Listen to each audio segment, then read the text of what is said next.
Welcome everyone to the San Mateo County Harbor District Board of Harbor Commissioners meeting for August 16th, 2017.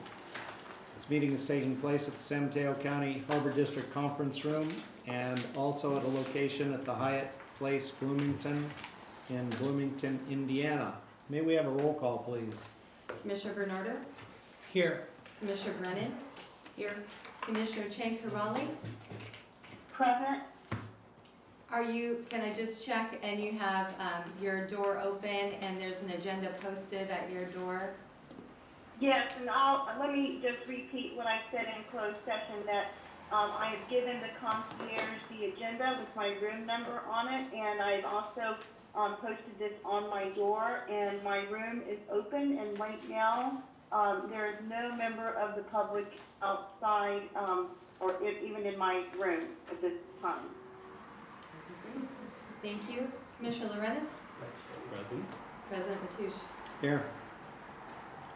All right, with roll call, now we get on to a very important part of the evening. We have a resolution for a person who's been with us quite a while and has guided us through many challenging moments at the Harbor District. In recognition of that, the Harbor District would like to present you with a resolution 1717, and it reads as thus: San Mateo County Harbor District Commission, the County of San Mateo, State of California, to honor Glenn Lazoff. Proclaimed by the San Mateo County Harbor District Board of Harbor Commissioners, County of San Mateo, State of California, that whereas Glenn Lazoff has been a highly respected member of the San Mateo County Harbor District Management Team since May 4th, 2015, and whereas Glenn, as a dedicated employee of the district, brought professionalism to his duties, acting as interim general manager and interim director of administrative services, and worked to develop a culture of professional excellence among his colleagues, and whereas Glenn enthusiastically sought out new leadership opportunities beyond his routine work assisting the general manager and Harbor District staff, and whereas Glenn would, to the mild annoyance of other staff, empty the coffee pot into his mug, which has on occasion been mistaken for a planter, and whereas Glenn discharged all duties and responsibilities of employment in an exemplary manner throughout his tenure with the Harbor District, and in doing so provided continuous support to the Commission, General Manager, and Harbor District staff, and whereas Glenn's energy, enthusiasm, and cheerful disposition are contagious, and whereas administrative staff appreciate how much longer food survives in the refrigerator,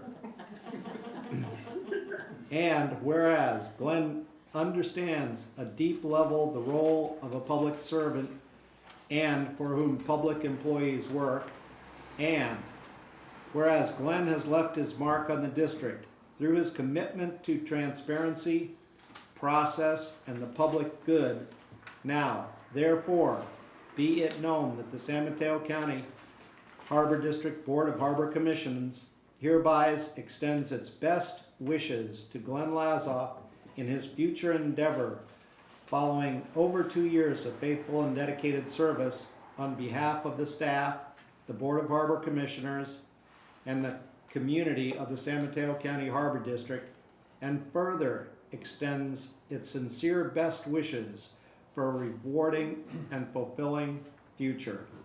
Witness my hand and the seal of the San Mateo County Harbor District this 16th day of August 2017. Glenn.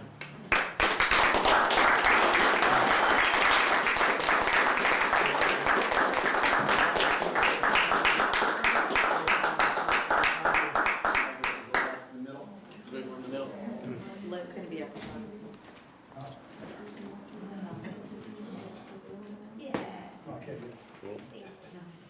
Better than the last paper. Yeah. And also the proverbial coffee mug. On my coffee mug. Which new staff did in fact mistake for a planter.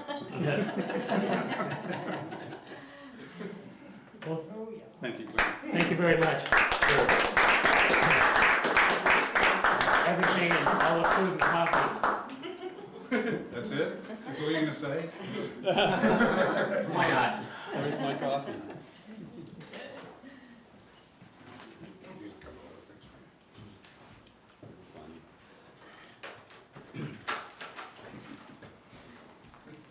Have you gone through all the cupboards to make sure?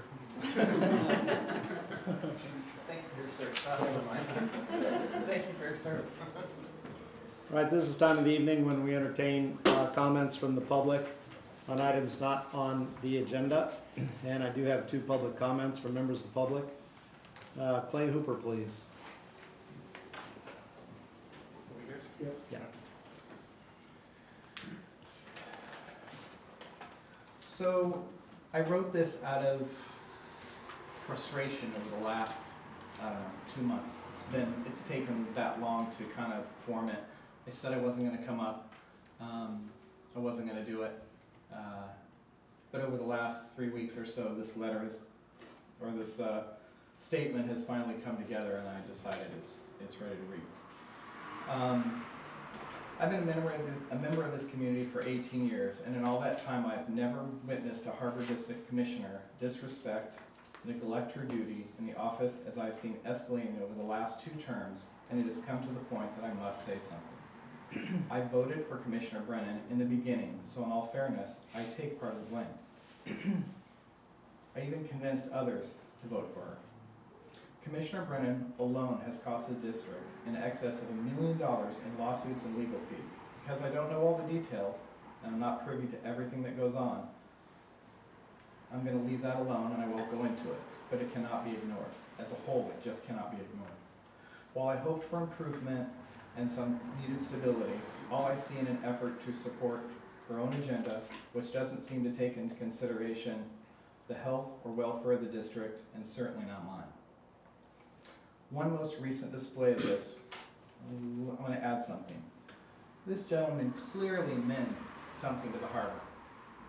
It was on pure coincidence that I was here and got to see Glenn get his award. Everybody else was making eye contact with him and respected that achievement. Commissioner Brennan never looked up from her laptop, continued to work. That was not in my letter, just observation that I said. One most recent display of this was the latest special meeting that were multiple attendees, as well as the district legal counsel, insisted that she stop badgering her way through until several present chose to leave so they would not be included in a possible lawsuit against the Brown Act. Since she insisted on wanting to be a member of the general public, then please accept it. If she wants to be the general public, accept her resignation from the commission and stop wasting my tax dollars and everybody else's tax dollars in worthless lawsuits and grandstanding. And again, I'll ad-lib here a little bit. Oh, grandstanding. Let's move forward with positive growth for marinas without personal agenda. Please return the commission to servicing the public and stop the constant fighting against all versus one. It doesn't help, again, slightly ad-lib. And the rest of the civic-minded commissioners. Every person here knows the only way this is going to be put behind us is to have Commissioner Brennan either be recalled or for her to do the right thing, realize that it's not for the benefit of her, the county, me, or anybody else. I know that she's done lots of positive things during her tenure. I fought for her. I researched her when she was running. I was a huge advocate at the beginning. But it's clear that she's not the one to lead the Harbor District. Sometimes the job you want is just not a good fit, and you have to be a grown-up and accept that. So for my last part, I want to address you directly, Commissioner We Brennan. do have a 3-minute time limit on these. One You sentence. can wrap it up. Absolutely. With all the turmoil that the position has caused you, you must be stressful and overwhelmed, to say the least. I implore you to do the right thing for you and the citizens of San Mateo and resign. Thank you for your time. I'm sorry if I went over. Okay, Mr. Bob Chow.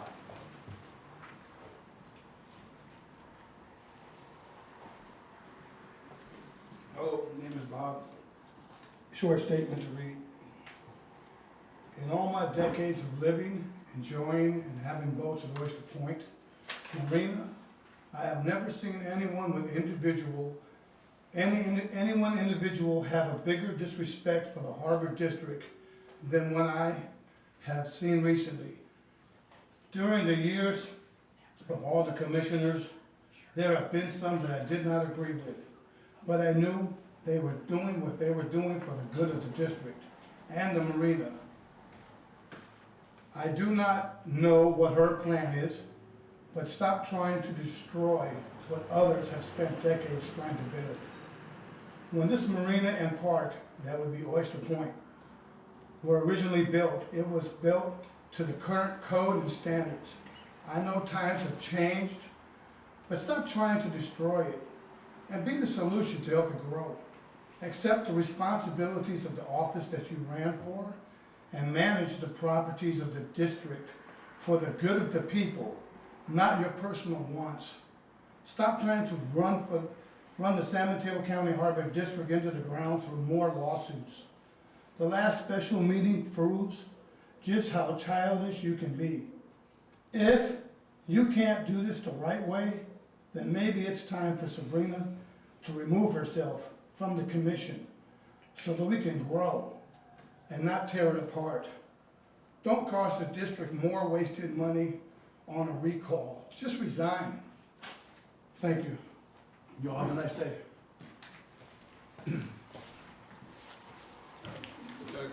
President Mateusz, if I may, I didn't turn in the speaker slip, but I do have something to say. Commissioners, public, as you're aware, we recently were advised informally that Cartel Management planned on filing a motion to seek approval to sell its assets, in particular the district's permit to the World Circle.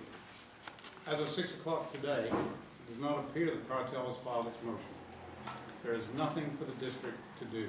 We will advise you if and when we learn more. As you know, things move very quickly in bankruptcy court, and so there may be need for a special meeting on relatively short notice. All right. This is And President Mitchell, just to be clear, perhaps just check in with our teleconference location to make sure there's no public comment there. Is there any public comment at our teleconference location, Commissioner Crawley?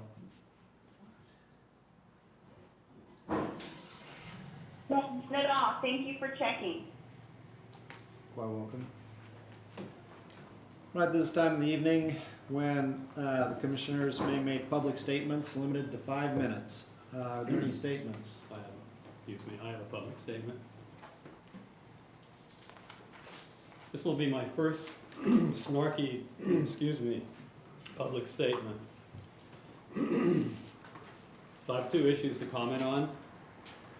Last month, I missed an opportunity to add to our agenda a request to the Commission to write a letter of support to our National Marine Sanctuaries. And I'm truly sorry that I didn't do that in time for the general meeting that we have every month. However, at last month's meeting, our Commission did vote to hold a special meeting to consider writing a letter. A time and date was agreed upon. 1 hour before that meeting was to take place, I heard it was canceled because there was lack of a quorum. Commissioner Brennan and I were ready to attend this meeting. So the comment period was extended, and again the commissioners, with the exception of Brennan, refused to meet. I am deeply disappointed with my fellow commissioners. Not for the obvious reason that they would have worked with me, that they should have worked with me to write a letter of support. To me, that's a no-brainer. I'm disappointed because the public process was entirely undermined by their refusal to be heard. Believe me, I tried to get folks to meet. As far as I'm concerned, they voted no in the dark. That's not an open process. We need to hear why they didn't vote.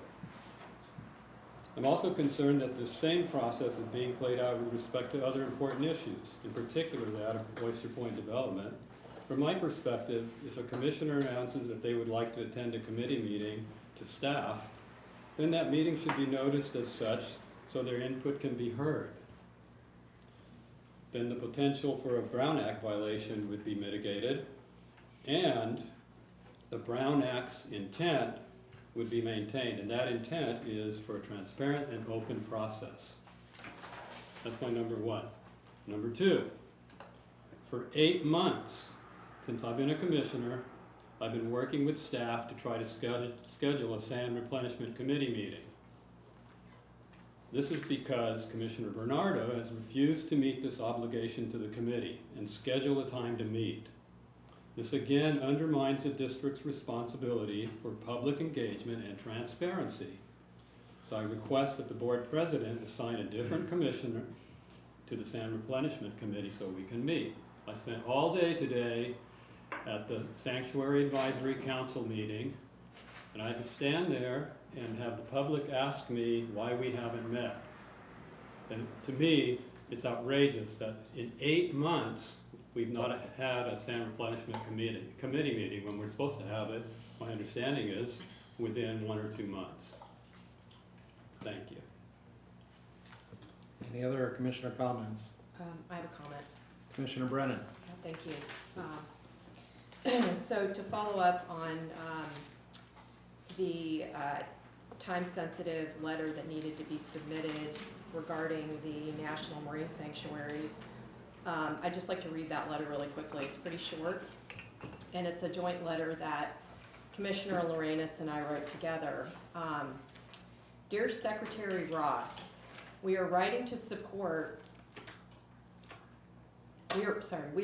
in support of all 4 of California's national marine sanctuaries, including the Channel Islands, Monterey Bay, Cordell Bank, and Greater Farallones.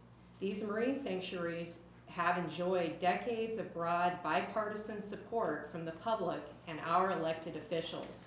We urge you to maintain these vital protections for the benefit of the diverse ecosystem they support and for their value to the economic vitality of California and specifically to the people and businesses of San Mateo County. California's tourism, commercial fishing, and recreational fishing industries thrive because of vitality of our coastal waters. California's ocean economy generates greater than $45 billion annually to the state's GDP. Opening these national marine sanctuaries to offshore oil and gas drilling and exploration will expose them to the unacceptable and well-documented damage associated with these activities. We urge you and all reviewing agencies to carefully consider the important economic benefits these sites provide. Please respect the community-driven process that led to their designation and the broad public support to keep them permanently protected. Thanks for your consideration. Edmundo Lorenas and Sabrina Brennan, San Mateo County Harbor District Commissioners. The second item that I have for commissioner comments is a op-ed that was published in the San Mateo Daily Journal on Monday titled "California is Shrinking." It's time to accept that coastal California is shrinking. A new study from the Union of Concerned Scientists predicts chronic Bay Area flooding from rising seas as early as 2060. Cities around the San Francisco Bay will begin to experience more frequent and disruptive flooding in the coming decades and will have to make tough decisions around whether to defend existing homes and businesses or to retreat, said Erica Spanger Siegfried, senior analyst with the Climate and Energy Program at UCS and a report author. The Pacific Institute calculates that San Mateo County will lose more in property value than any other county in the state. Property damage in the county is estimated to be in the region of $39 billion, with sea level rise projected to affect more than 100,000 residents. In July, the Daily Journal reported that San Mateo and Marin counties and the city of Imperial Beach filed a lawsuit. The suit alleges that major corporate members of the fossil fuel industry have known for nearly a half-century that unrestricted production and use of their fossil fuel products creates greenhouse gas pollution that warms the planet and changes climate. The suit argues that 37 oil and gas coal companies actively work to discredit the growing body of publicly available scientific evidence and persistently create doubt in a coordinated multi-front effort. The suit asserts that many of us already accept as fact, that fossil fuels companies have promoted and profited from a massive increase in the extraction and consumption of oil and coal and natural gas, which has in turn caused an enormous foreseeable and avoidable increase in global greenhouse gas pollution. Armoring the coast and building levees in the bay will be an unimaginably expensive public undertaking, and that doesn't include relocating highways, railways, airports, and other critical infrastructure. Last month, The Guardian reported that Mayor Denina said that up to 30% of Imperial Beach could be affected by climate change. As the lowest income, highest poverty rate in city in San Diego County, we have no capacity to pay for the extensive adaptation measures. Within 15 years, flooding could affect tens of thousands of Marin County residents and cause upward of $15.5 billion in property damage. This lawsuit is intended to shift those costs back to where they belong, on the fossil fuel companies, said Marin County Supervisor Kate Sears. I'm almost finished. A well-funded army of lawyers is organizing to defend deep-pocketed multinationals that include San Ramon-based Chevron, ExxonMobil, BP, and Shell, while at the same time the plaintiffs continue to approve new development within sea level rise inundation areas. These new developments will be added to the already huge cost of removal and replacement of hospitals, schools, airports, fire stations, police stations, ports, roads, railroad tracks, pump stations, sewage treatment facilities, power plants, utilities, hazardous material sites, and more. As communities become dependent on costly levee systems to stay dry, the climate projections continue to worsen. We will soon be spending exponentially larger sums of money to protect development now being built in inundation zones. One good example is the 8-mile-long levee do-over in Foster City that is now budgeted for $90 million. The levee must be rebuilt 3 feet higher, or residents will be required to buy costly flood insurance. In addition to suing oil companies, our elected representatives have a responsibility to protect the public from the huge financial burden sea level rise will bring to the coastal California. They can do this by using their power to implement policies that limit development in known inundation areas and to prohibit future shoreline armoring in favor of wetland restoration. Suing the fossil fuel companies is a great start to holding those responsible for the coming disaster to account, but that must only be the beginning. Without common sense and practical, pragmatic legislation, any legal action becomes nothing more than a show. If they really want to leave a lasting legacy, current local legislative bodies must show through use of their powers that they have an understanding that development in inundation zones is literally pouring money down the drain. Anything less is going to be an expensive and complex disaster. Thanks for letting me read that. It was published in the op-ed section of the Daily Journal on Monday, and it includes many quotes from the Daily Journal, the Mercury News, and then the Guardian, which I mentioned. And obviously, I feel very passionately about it, or I wouldn't have written it. Thank you. All right, my commissioner comment. Over the past several months, you've seen and heard me talk about ways to interact with the public and ask for a little more decorum as members of the board here and for the Harbor District. And we have to look at some point and say actions have consequences. And at this point, I'm going to repopulate the Finance Committee, and the members of the Finance Committee will be Ed Lorenas and Virginia Chang Corrali. So that completes my commissioner comments, and we're moving on. I have a comment, Tom. Oh, Commissioner Corrali. Sorry, I have a couple of things to say. Kind of on the issue of transparency and time sensitivity.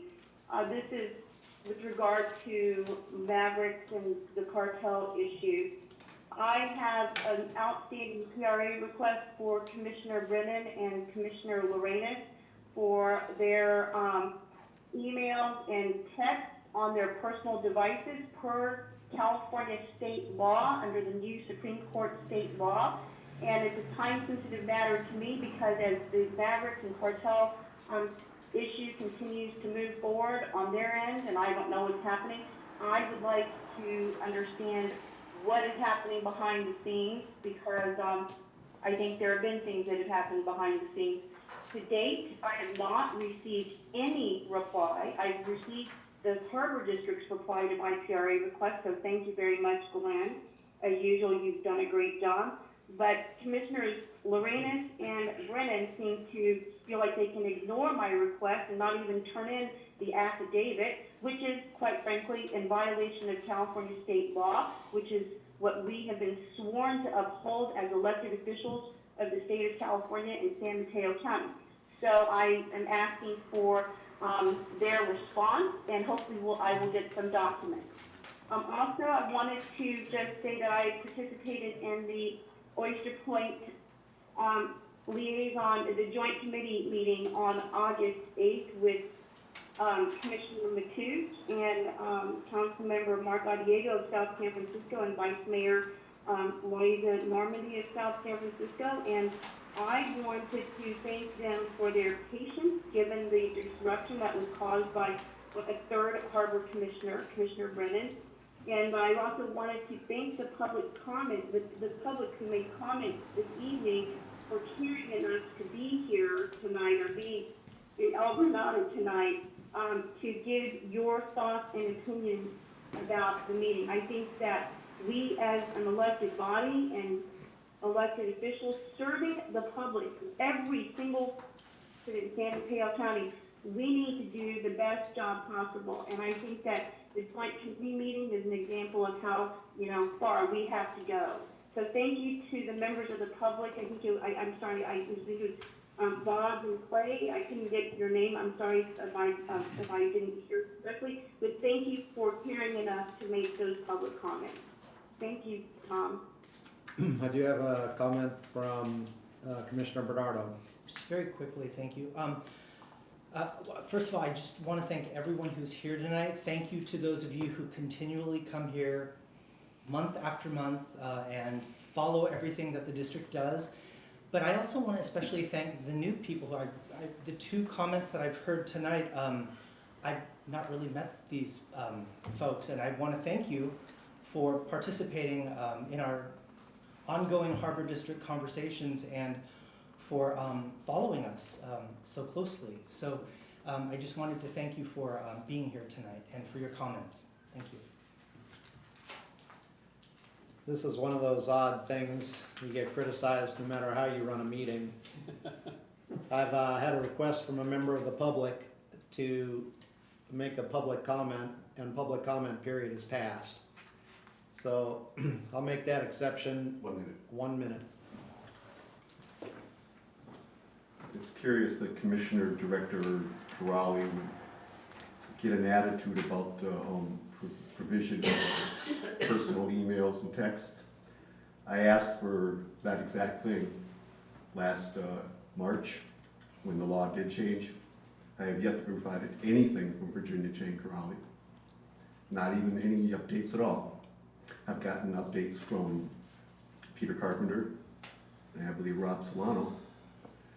But after 4 or 5 months, Virginia Jane Corrali has not provided one single email. And is where there is no evidence that Mr. Corrali or Mr. Lorenas and Ms.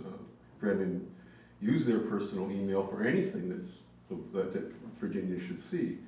I clearly have seen as part of sub request 2 years ago that Virginia does hundreds of emails using her personal email account. Thanks. All right, this is part of the evening when we move on to item D, our consent calendar. I've had a request to pull items 1, 3, 4, 8, 9, and 10. So I'd like a motion to approve 2, 5, 6, and 7. I move that we approve. Second. Do you want a roll call on that, or Yes, please. may we have a roll call vote, please? President Mateusz, Yes. Commissioner Lorenas, Yes. Commissioner Chiancarelli, Aye. Commissioner Brennan, Aye. Commissioner Bernardo? Aye. All right, items not heard during the consent calendar process will go to the end of the meeting, which brings us to item 11, Oyster Point Marina, South San Francisco Implementation Agreement regarding the 2011 Agreement and Fuel System. May we have a staff report from Mr. McGraw? Thank you, President Mateusz. I'll start off with the recommendation. I'll talk about some of the policies, the budget, and then get into the background of the implementation agreement itself. And in this staff report, you'll see that the staff is recommending that you approve the implementation agreement as drafted and authorize the GM, the general manager, to approve any non-material changes to the text because we're waiting for South City to similarly approve it, and I believe it to be scheduled on their September 6th meeting. The approval of the implementation agreement is conditioned upon approval by the city, as I said, and the city and developer consenting to the formation of the CF, of a community facilities district. The document itself clarifies the intent of the 2011 agreement by the district, addresses the fuel docket matter, and leaves broader policy decisions regarding the future of the district and its relationship with South San Francisco to future discussions regarding amending or replacing the current joint powers agreement under which the city manages the property. I'd like to point out in particular some of the fiscal implications inherent in the implementation agreement. The district will be reimbursed up to $35,000 for costs related to preparation of the agreement. The city will provide the district with $90,000 for immediate repairs to the fuel dock, and dependent upon the formation of the community facilities district, that will generate revenue for $2.5 million needed for replacement of the entire fuel system. So the city and the Harbor District have been partners in the Oyster Point Marina since 1977 with a joint powers agreement that has a 49-year term expiring November 11, 2026. In March of 2011, the city and the redevelopment agency, former redevelopment agency, entered into a development agreement. I'll refer to that in the future as a DA, and a disposition and development agreement, a DDA, with Oyster Point Ventures. That project never moved forward. In 2016, Oyster Point Ventures sold its interest to a new development group, Oyster Point Development. That required the approval of the transfer of associated leases from Oyster Point Ventures to Oyster Point Development, approved by this commission on June 29, 2016. The agreements commit OPD to beginning with 508,000 square feet of R&D development and associated office space and infrastructure, and to make extensive public infrastructure improvements. Much of that infrastructure work in phase one that's required of OPD will take place on city-owned land currently under the management of the district pursuant to the JPA. Includes new streets, utilities, improvements to the clay cap, parking, open space recreation, beach park areas, bay trail improvements, and grading at a prospective hotel site. The cost of the improvements is borne mostly by the successor agency to the redevelopment agency, although the developer will perform some of the work and contribute funds towards the new pump station. All of this was as well codified when the DA and DDA were executed between the city, the redevelopment agency, and the developer in 2011. The city, the redevelopment agency, and the Harbor District entered into an agreement, and the 2011 MOU, to facilitate that development of the phase 1C and 2C improvements. That's the infrastructure work and the first building, 508,000 square feet. That MOU is attached to the staff report. The MOU also anticipated that the city and the RDA intended to complete additional public and private improvements. There was a map attached to the MOU as Exhibit B, recreational playing fields, future hotel developments site. Those same land use designations were also shown on Exhibit D to the MOU. this open space hotel site are contained within the scope of work for Phase 1C construction, and include having the developer prepare the open space for recreational use and prepare all groundwork required for later construction of the hotel. The implementation agreement is intended to assist the city and the Harbor District in implementing this 2011 agreement. It's attached to your staff report, the board package, and includes the following primary terms. It provides access to the marina property during the construction for the contractors, and authorizes access to marina property covered during Phase 1C and 2C developments. The implementation agreement authorizes the city, the developers, contractors to access that property. It requires contractors to indemnify and defend the city and the district for the contractors' actions on the construction sites. It, with implementation of the, with execution of the implementation agreement and conditioned upon the matters related to that, the e-leases will terminate, and the proposed recreation and hotel parcels will covered by the JPA will be removed from the JPA. The E parcels, E, E1, and E2 will be removed from the lands within the JPA. We started on this process in, with a liaison committee meeting in April. We had another one scheduled for June, and then we met most recently last month. The sticking point, one that we believe to be now resolved, was related to the fuel dock, which will remain in the JPA. That's parcels E3 and E4. So in essence, as we know, the fuel dock is in less than perfect condition. The implementation agreement considers formation of a community facilities district by April of 2018 to provide funding for the repair and replacement of that fuel dock. The community facilities district is a voluntary tax assessment district formed by property owners within a certain boundary. It's a supplement to the taxes that they pay. It's not a takeaway of any of the taxes that they would otherwise be paying. So if that CFD is formed, the implementation agreement is executed, the city will fund $2.5 million in 2017 dollars, that will increase 2% a year, from the CFD for repair and replacement of the fueling infrastructure system.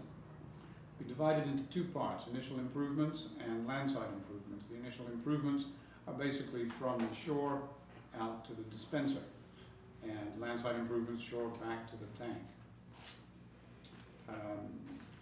In addition, and there are two timelines associated with that, 2020 for the initial improvements and 2025 for the landside improvements. Could you clarify about the timing by which the tanks must be replaced to meet the EPA's criteria? The tanks must be replaced by December 31st, 2025. Okay? Thank you. And that date is embodied into the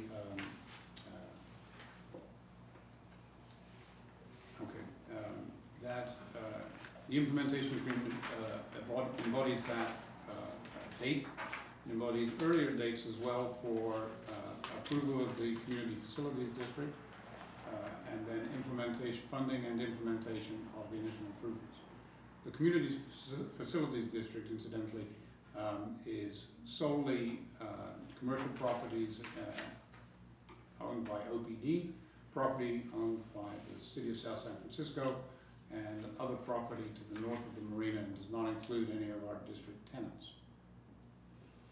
So I think the big caveat in this is that if the CFD is not formed, the district has a couple of choices. Oh, I'm sorry, I forgot to mention also that with execution of the implementation agreement, the city will reimburse the district $90,000 to make some immediate repairs to the fueling system. So I think that the concern for the commission should be, what if this community facilities district, the CFD, is not formed? And then the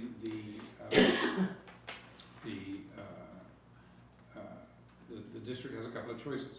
The district could choose, in that instance, to continue to operate and maintain the current fueling and infrastructure system and elect to fund the initial improvements and landside improvements itself. Or it could elect to cease operation and maintenance of the fueling system, and if the district elects to do that, the city will assume responsibility for the fueling system, and the city may choose to either operate the fueling system and bring it up to standard, or may have the option, it has the option of shutting down the fueling infrastructure consistent with applicable law. If the CFD is formed and the funding is forthcoming, the district will take over operation and maintenance of the fueling infrastructure system, but may specify that it chooses not to operate and maintain it, and if the anticipated repair and replacement does not occur. So schedule-wise, we started off on this path in 2011 with the MOU between the district and South San Francisco. By April of 2018, the implementation agreement anticipates formation of the CFD. And by the end of 2018, the city will provide funding for design and engineering. The city will reimburse the district for funding and design and engineering of initial improvements from the shore out to the dispensers. By 2020, the city will reimburse the district for funding for those initial improvements. And the district commits to making its best efforts to complete those initial improvements. And then by 2025, the city will provide funding to complete the landside improvements in time to consistent with the regulations, EPA regulations. And then 2026 will be the end of the current term of the joint powers agreement, and the implementation agreement would similarly terminate at the same time. During the course of construction, it's worth pointing out the district is completely identified by the contractor. The risks associated with the fuel system, if the CFD is formed, the district will improve and replace the system and be responsible. It will be responsible for a new system. The district would seek to transfer the liability to an operator's insurance under either a short-term commercial activity permit or a longer-term agreement after a process involving a request for proposals, much as we do with other tenants. If the CFD is not formed and the district elects not to continue operation, the district is indemnified by the city, and the city is responsible for decommissioning the system. So what are the real risks there? The costs, if the CFD is formed, the risk would be if the improvements exceeded $2.5 million, escalating by 2% annually. But district staff have looked at the anti-QEA estimate on which this was based and believe that to be a reasonable estimate. We can manage the environmental risks through insurance, through the funds for the immediate repairs from the city, through funds for the complete replacement of the city, and through the city obligation to decommission the system if not operated by the district. Safety, the funds again for immediate repairs from the city. And service, I think that this is possibly the biggest issue, and certainly a policy decision for this board, is if the CFD is not formed and the district then chooses to not assume the responsibility, fuel service would cease, and this would result in reduced service to the boating public and perhaps a reduced perceived value of the marina. But on the flip side, if all goes according to plan, the fuel system is funded by others, managed by the district, and operated by either the district or a concessionaire, with potential for district revenue and increased service to the boating public. I think it's worth mentioning, as I mentioned at JPA on a couple of occasions, the implementation agreement is both short-term and narrowly focused. Short-term in that it's clarifying the intent of the 2011 agreement, and narrowly focused in addition to the lease issues addressing only the fuel system. So that should the implementation agreement be approved, staff anticipates that short-term the fuel system may be operated by a licensee with a commercial activity permit, and the request for proposals will be forthcoming. Longer term and more broadly focused issues would be addressed in future discussion of the revision or amendment or replacement of the JPA. So again, the staff recommendation is that given that the agreement is drafted, clarifies the intent of the 2011 MOU, protects the district, provides funds for replacement of the fuel system, improves service to the boating public, and provides an exit path for the district.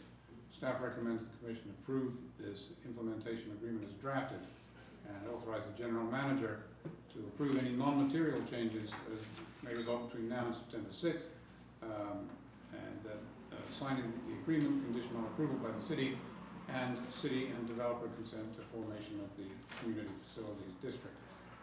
With that, I'd be happy to answer any questions. Commissioner comments? I have some comments that I'd like to make. Commissioner Brennan? So, some information I'm going to hand out to the board, so it's easy, so you can take it with you. Obviously, I can't do that with Commissioner Corrali because she's not physically here.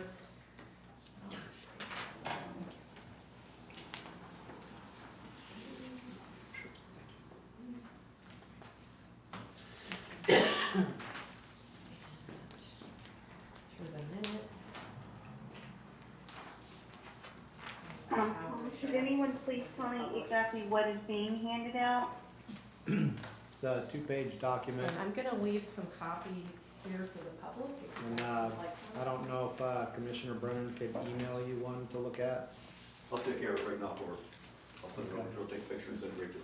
I hope I left myself a copy. No, that's a problem. Thank you. I'll give it to you in a sec. I'm going to read it so we'll all be able to hear what's in writing.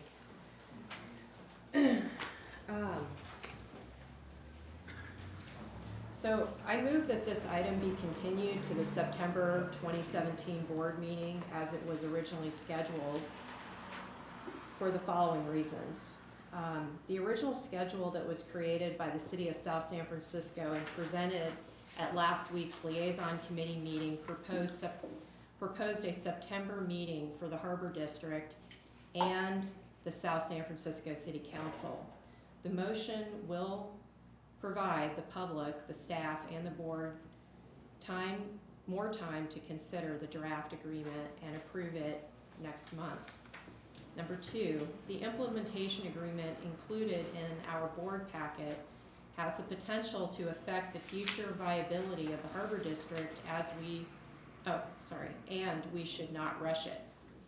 Number 3, the agreement takes on no less than $2.5 million of liability for a 5-year period and possibly millions more, yet we are still trying to determine the state of the fuel dock as it sits today. We should fully know what we are walking into before approving a document so favorable to another agency and potentially destructive to the Harbor District. 4, this agreement benefits the City of South San Francisco, who owns the land at Oyster Point, and the developer who wants to develop it and who caused this to be an issue in the first place. The developer has had the legal responsibility to maintain and operate the fuel dock since 2009, and they repeatedly failed to do so despite the subleasee, Drake's Marine, requesting multiple estimates for repairs and providing them to Oyster Point Development, and the developer refusing to take action on these estimates and requests for repairs. All of this has led to a dangerous condition that is currently the fuel system in its state today. And by the way, I was out there on Sunday taking a look at it, because in addition to seeing the May 2017 report from the city from Anchor QEA, which details all the safety hazards, electrocution risks, and so on and so forth, I thought I should see it for myself in detail.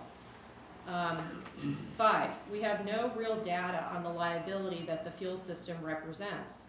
Photographs do not do justice to the extremely degraded condition of the system, and it's extremely unlikely that $90,000 will bring the system and the floating fuel dock into a safe and operational state. The fuel system has not been monitored and inspected on a daily basis as required by law, and is thus in violation of its operating permit exemption. And there is the possibility that leaking is happening even now as the substrate under the piping appears to be fouled with some substance. Sorting out these complexities should be done before we approve the agreement and not after. Since even the City of South San Francisco has not asked us to approve this agreement tonight, we have a month to work on the issues, and we owe it to our constituents to do so. 7, the Finance Committee has previously requested a cost-benefit analysis of the future of Oyster Point Marina and our JPA, and we have hired a consultant to provide us with that analysis. But we don't have a draft of it yet. The Finance Committee and the Board have not been provided with any information to date. Based on past and proposed budgets, it appears that the district will be subsidizing South San Francisco's marina in the amount of $25 million or more until the expiration of the JPA in 9 years. The lack of available analysis from the financial consultant hired by the district and the apparent cost and liability going forward mean we need to consider and think about these decisions carefully and not rush through it as we are doing if we do not continue this item to next month. 8, this is the last comment. Given all of these questions and unresolved concerns I just described, and given that there is literally no harm in continuing this item, I am respectfully moving to continue this item until next month for the good of the Harbor District and our constituents. So can I get a second? I'll second. Thank you. Well, I think that we need some parliamentary advice here. We're in the middle of a staff report asking the board to do something. Now we've had a motion that may or may not be related to the order the things should be performed in. You have a motion and a second before you. You can discuss that motion and the second, which is the issue is whether or not to delay till next month. I'm not sure I understand. Your question is, can you I didn't know if we can attack this before we went on with following up on the item on the agenda. Yes, I would suggest that if this motion passes, you could continue to ask questions and discuss this item today, but not take a vote on it. And if the motion fails, you could discuss the item and vote on the substance if there's a motion to do so. But you could also, I mean, it's really up to you. If the motion passes, you could decide to just stop everything and do everything next month. Is there any discussion from fellow commissioners regarding the motion on the floor from Commissioner Brennan? Hearing none, may we have a roll call vote? Okay, just, a thought occurs to me. I mean, at some point you'll need to take public comment on this item, but this is a procedural issue of whether to consider this today. If there is public comment specific to the issue of whether or not to consider this item today or next month, perhaps that opportunity should be afforded. I can phrase it that way. There's a lot of things that, reading the agreement, I just don't get. It looks like it's a if then, or maybe then, except then, well, you know, it seems like there's a long chain of options and nobody really committing to fixing or, you know, maintaining, repairing, operating a critical piece of infrastructure to make that marina work. I mean, it doesn't work now and you lose the fuel dock. So for the new people who probably aren't up on all the inside baseball that's going on out there, all this got triggered because somebody went out and took a look at it. The consultant was so concerned that he called up the people on the weekend, I believe it was, tried to call people at South San Francisco, first thing Monday morning for sure. He wanted to talk about what he'd seen. What he'd seen was pipes that were dipping into water that shouldn't, that were sometimes being submerged when they're not supposed to. This was characterized as being an electrocution risk, which is pretty easy to fathom. Saltwater electricity can be good. The pipes are rusted pretty bad, the ones you can see. The way they come out of the ground is pretty hokey. It looks like something I built when I was building things. It's a hardware operation. It's not professional. It's not engineered at all. It's hanging out there. There are bungee cords involved. And then there is the control systems. The two boxes that I've seen that look like control systems are exposed. There's no locks that I can tell on the equipment. It would be pretty easy for someone to mess with them with malevolent intent. And there are people like that. Questions? I'm sorry I'm going faster than normal, but I have a lot here. Who is hurt? Let's say that something bad happened tomorrow. Someone got shot, killed, hurt bad, I don't know what. Who's gonna get sued? Who's gonna be sued? Who's responsible for right now? The reason I ask that is this is $90,000 it sounds like to address this, mitigate this issue. Yet, it's been going on since what, May? And we're talking about 90 grand. You people blow 90 grand on studies, I mean, I shouldn't have said it that way, but that's, what I'm talking about. 90 grand is nothing. But we're talking about an electrocution issue, and it ain't fixed. They did have the fire department go out and look at it, kind of looked around and said, yeah, I don't know. And that's how their inspection worked. And that would explain how it got to this point, because this should have been all figured out 10 years ago. Last thing, who's operating it? I'm not really clear on who's active. I understand Drake's Marina's not there anymore, and OPD is a corporation composed of a bunch of conglomerates, mostly from overseas. And so I'm not really clear on who's operating it, if the Harbor District is operating it, who's liable again if something goes wrong out there. And then done with the dock, but the last thing, the nature of the investors that you're counting on to make all of this work. You're talking about an insurance company that's a closely held company, it's a state-owned operation, maybe over in China. They've had multiple financial scandals, they cross-pledged their assets, they've already got executives that are on the run. Their real estate company, that's called Green Globe or something like that, you know who it is. They too have a lot of scandals in that operation, a lot of who owns it actually, a lot of self-dealing in the operation.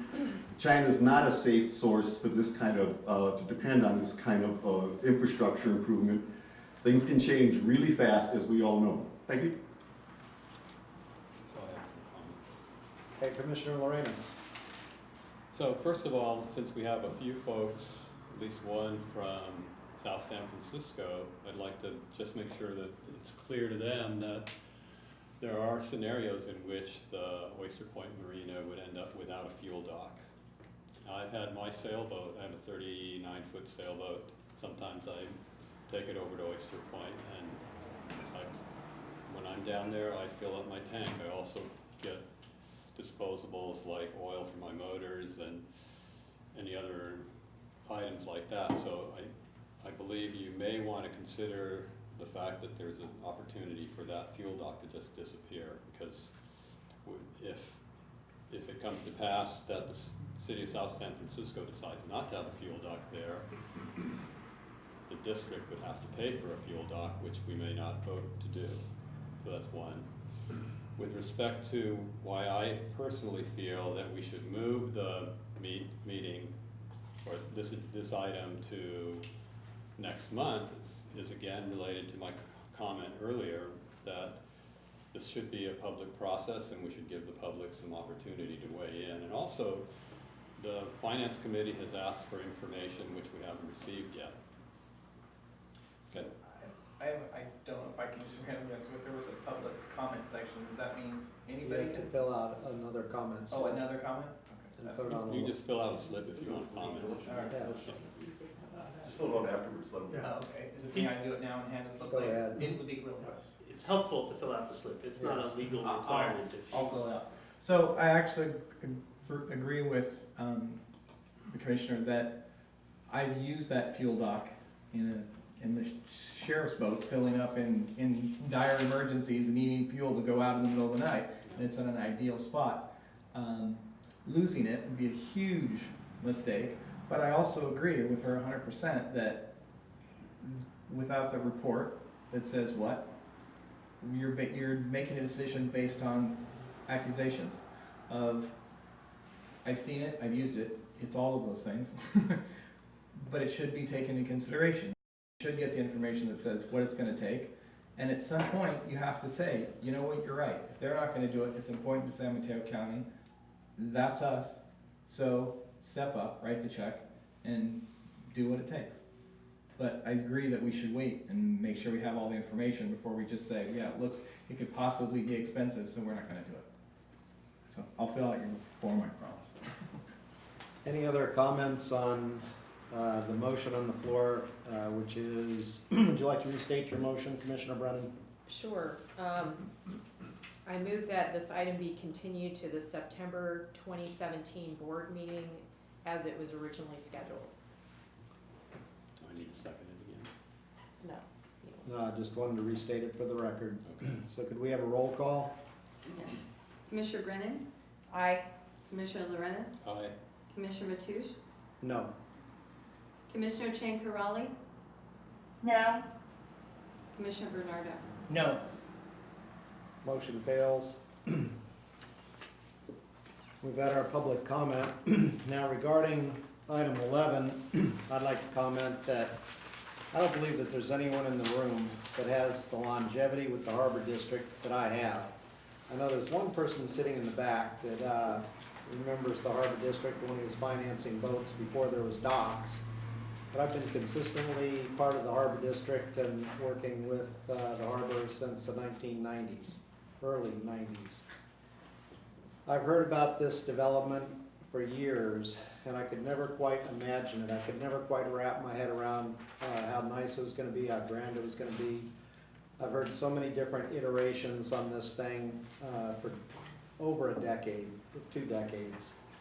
So I, for one, look forward to having my hand on the steering wheel to help guide this thing forward and see a magnificent change on not only San Mateo County, South San Francisco, but the entire San Francisco Bay Area. And I believe that this is a step in the right direction. So by way of saying that, I will be supporting moving ahead with this agreement. Are there any other commissioner comments on this item?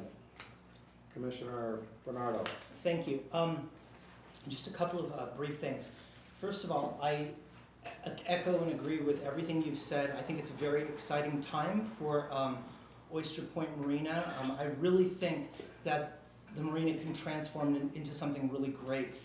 I want to just talk very briefly on just the financial piece, because as someone who's worked in government pretty much all my life, we love the 3 letters OPM. It doesn't stand for Oyster Point Marina, it stands for other people's money.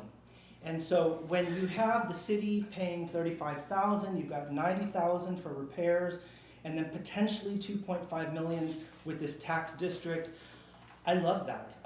Because on financials alone, I support this, because at the end of the day, we have a fiduciary responsibility to the taxpayers of the county, because, I mean, everyone in the county pays for the 2 harbors.